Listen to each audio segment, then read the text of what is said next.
में financial journey start करना आपको डेट फ्री और फाइनेंशियली सिक्योर बनाने का पहला स्टेप जी। आज हम इसी टॉपिक पे बात करेंगे कि अर्ली 20s में फाइनेंशियल जर्नी स्टार्ट करना आपके बड़े फाइनेंशियल गोल पे, लॉन्ग टर्म फाइनेंशियल गोल पे कैसा इम्पैक्ट डालता है और आपके लिए ये कैसे बेनिफिशियल हो सकता है।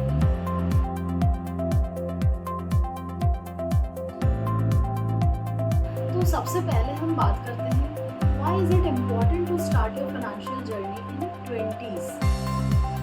इसमें सबसे पहली बात जो आती है, जो आपको सबसे बड़ा बेनिफिट देने वाली है, वो है पावर ऑफ कंपाउंडिंग।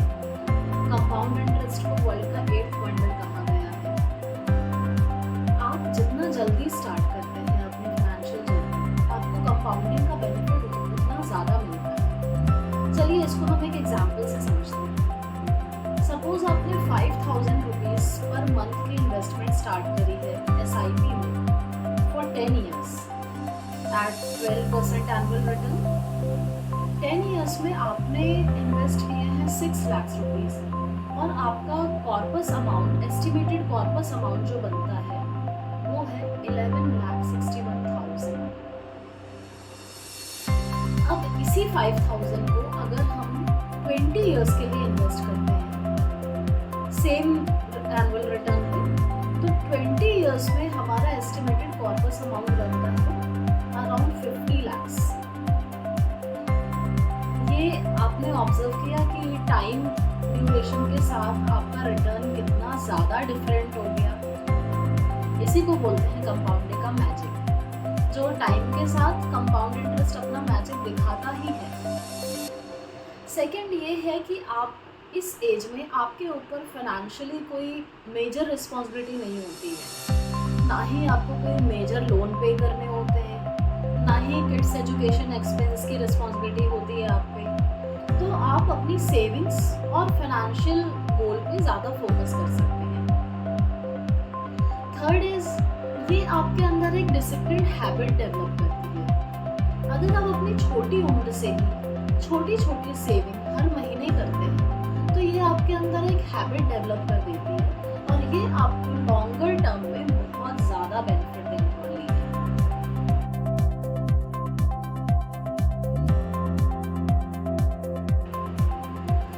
हम कभी भी फाइनेंशियल प्लानिंग की बात करते हैं तो कुछ की एलिमेंट्स होते हैं जो हमें माइंड में रखना बहुत इम्पोर्टेंट है। इस की एलिमेंट में सबसे पहला एलिमेंट है बजटिंग।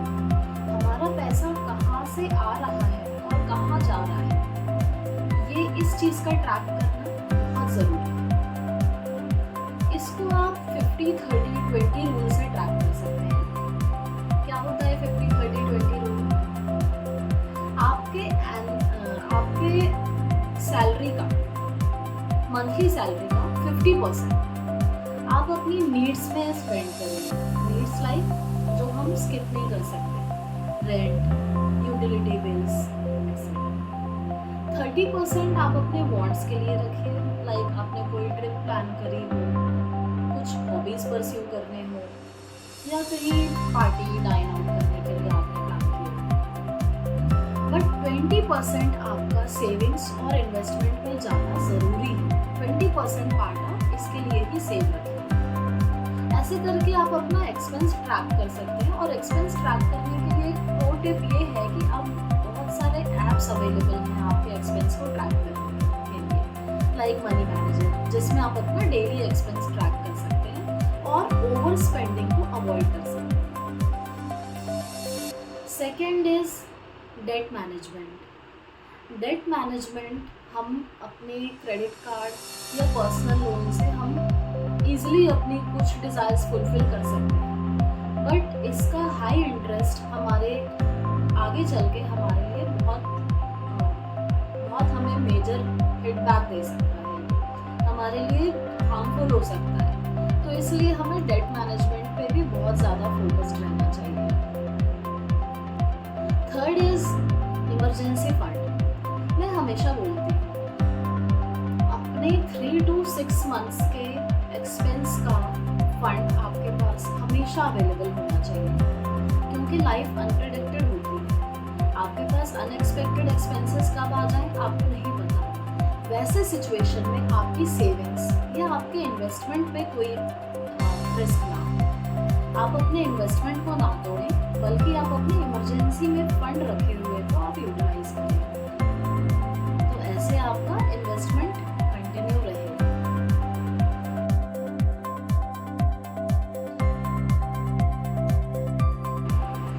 कुछ स्ट्रैटेजीज होती हैं जिनको फॉलो करके हम स्मार्ट इन्वेस्टिंग कर सकते हैं। इसमें अगर आप बिगिनर हैं तो आप SIP में इन्वेस्ट कर सकते हैं। SIP इन म्यूचुअल फंड्स छोटे छोटे अमाउंट के लाइक 2000 5000 हर मंथ आप SIP में इन्वेस्ट कर सकते हैं। और इंडेक्स फंड लाइक निफ्टी 50 यह आपको एक ब्रॉड मार्केट एक्सपोजर का बेनिफिट देगा और आपको रिटर्न भी अच्छा देगा।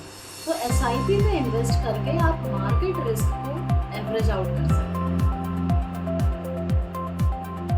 Second is ETF, exchange traded fund. Mutual fund के जैसे बट एक्सचेंज पे ट्रेड होते हैं। ETF का एक बड़ा बेनिफिट ये है कि ये लो कॉस्ट इन्वेस्टमेंट ऑप्शन है और आप स्टार्टिंग में large cap ETFs like Nifty 50 से स्टार्ट कर सकते हैं। थर्ड इज अगर आप गवर्नमेंट सेविंग स्कीम पे जाना चाहते हैं तो PPF is also a good option. PPF public provident fund ये आपको टैक्स सेविंग के साथ साथ वेल्थ बिल्ड करने में भी हेल्प करता है। PPF का करंट रेट ऑफ इंटरेस्ट 7.1% है, जो government time to time change करती रहती है और इसका लॉक इन पीरियड 15 ईयर्स का है। तो 15 ईयर्स में आप अपने पैसे इन्वेस्ट करके रिटायरमेंट के लिए कुछ अच्छा पर्पस क्रिएट कर सकते हैं। Third is stock portfolio. आप बिगनर हैं तो I would not suggest you to go for more than 10 to 20% in stocks. आप इनिशियली छोटा परसेंटेज एलोकेट करिए स्टॉक में और कुछ लार्ज कैप स्टॉक में आप इन्वेस्ट कर सकते हैं लाइक TCS, रिलायंस, HDFC इसमें। Fifth is ULIP. ULIP is unit linked insurance plan.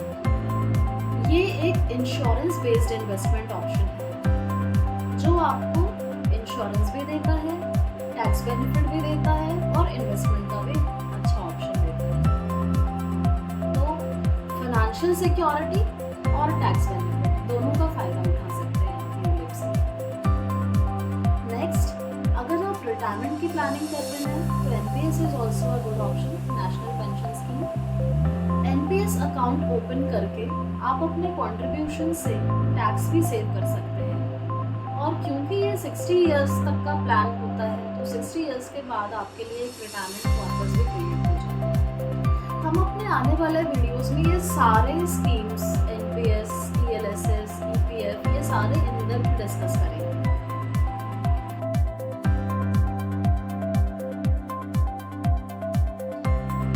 Financial journey में कुछ हम कॉमन फाइनेंशियल मिस्टेक्स भी कर देते हैं। हमें कोशिश करना है कि इन मिस्टेक्स को हम अवॉइड करें। सबसे पहला मिस्टेक है इसमें लाइफस्टाइल इन्फ्लेशन। हमारी इनकम जब बढ़ती है तो हमें लाइफस्टाइल पे एक्सपेंस करने की क्रेविंग बढ़ जाती है। अगर हम अपने एक्स्ट्रा पैसे वॉन्ट्स पर स्पेंड करने लगे तो हमारे फ्यूचर गोल्स कॉम्प्रोमाइज होंगे, तो हमें ये अवॉइड करना है। नेक्स्ट इज सेविंग्स डिले करना। अरे अभी तो जॉब लगी है, अभी तो बहुत टाइम है, अभी से कौन सेविंग स्टार्ट करता है। ऐसा कैजुअल एटीट्यूड आपको लॉन्ग टाइम पे बहुत कॉस्टली पड़ सकता है, क्योंकि आप जितना डिले करेंगे आप बेनिफिट से उतना दूर जाते जाएंगे और कंपाउंडिंग का मैजिक आपको फिर थोड़ा कम देखने को मिलेगा। तो आप अपनी सेविंग्स डिले ना करें। जिस दिन से आपने जॉब ज्वाइन करी है आप अपना फ्यूचर प्लानिंग उसी दिन से स्टार्ट करें। Third is no health insurance. आप ट्रस्ट करिए, आपके फाइनेंशियल प्लानिंग का सबसे मोस्ट इम्पॉर्टेंट पार्ट होना चाहिए एक अच्छा हेल्थ इंश्योरेंस प्लान, क्योंकि जब कभी मेडिकल इमरजेंसी आती है तो आपके फाइनेंशियल जर्नी को ये हेल्थ इंश्योरेंस ही है जो डिरेल होने नहीं देगा और आपके इन्वेस्टमेंट पे कोई रिस्क नहीं है। एक अच्छा हेल्थ इंश्योरेंस प्लान आपको फाइनेंशियली सिक्योर रख सकता है। तो अपनी फाइनेंशियल जर्नी में हेल्थ इंश्योरेंस तो ज़रूर इंक्लूड करिए। Next is ignoring tax plan.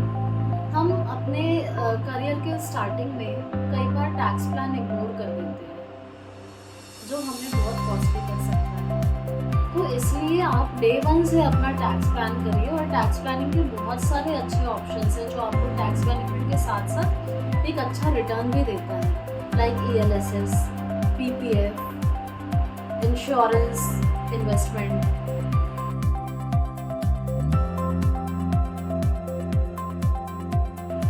India digitization की जर्नी में काफ़ी आगे निकल चुका है, और हमारे इन्वेस्टमेंट को स्मार्ट बनाने के लिए और इजी बनाने के लिए अब काफ़ी सारे ऐप्स अवेलेबल हैं जिनको यूज़ करके हम घर बैठे अपने फाइनेंशियल जर्नी को स्मूथ बना सकते हैं। इन ऐप्स में मेरा जो फेवरेट है वो है ग्रो ऐप। ग्रो ऐप एक ऐसा इन्वेस्टमेंट प्लेटफॉर्म है जहाँ पे आपको सेम प्लेटफॉर्म पे स्टॉक्स, म्यूचुअल फंड्स, लोन्स और भी कई सारे फीचर्स हैं। आप इन सब का बेनिफिट उठा सकते हैं, और बहुत ही यूज़र फ्रेंडली ऐप है। बिगनर्स के लिए बेस्ट है ये।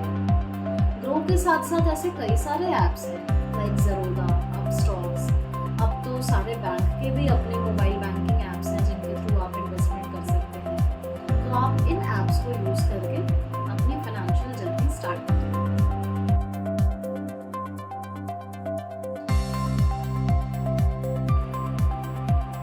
लास्ट में मैं आपके साथ कुछ क्विक टिप्स शेयर करना चाहती हूँ जो आपकी जर्नी को और इजी बनाते हैं। सबसे पहला, आप अपने सेविंग्स में ऑटो डेबिट लगा दीजिए। इससे ये इंश्योर होगा कि आपकी कोई सी भी SIP या कोई सा भी PPF का इंस्टॉलमेंट मिस नहीं होगा, और आप एक डिसिप्लिन्ड वे में अपना फाइनेंशियल गोल अचीव करेंगे। Next is avoid revolving around credits. Credit card या पर्सनल लोन, आप ये कोशिश करिए कि आप अपने हाई इंटरेस्ट डेट को सबसे पहले क्लियर कर दें। आप क्रेडिट कार्ड की लिमिट उतना ही एग्जॉस्ट करिए जितना नेक्स्ट मंथ में आप रीपे कर सकते हैं, क्योंकि क्रेडिट कार्ड का एडिक्शन धीरे धीरे ट्रैप बनता जाता है। Third is explore side hustles. आपकी जो भी की स्किल्स हैं, आप उन की स्किल्स को यूज़ करके फ्रीलांसिंग करिए, अपना साइड इनकम बनाइए, और उस पार्ट को आप अपनी सेविंग्स में लगाइए। तो इन सारे डिस्कशन का मोरल ये है कि फाइनेंशियल फ्रीडम एक जर्नी है जो डिसिप्लिन और पेशेंस के साथ ही आ सकती है। तो छोटी शुरुआत ही सही, पर आज ही करें। अब आप मुझे कमेंट में ये ज़रूर बताएं कि 2025 में आपका कौन सा फाइनेंशियल गोल है जो आप सबसे पहले अचीव करना चाहते हैं।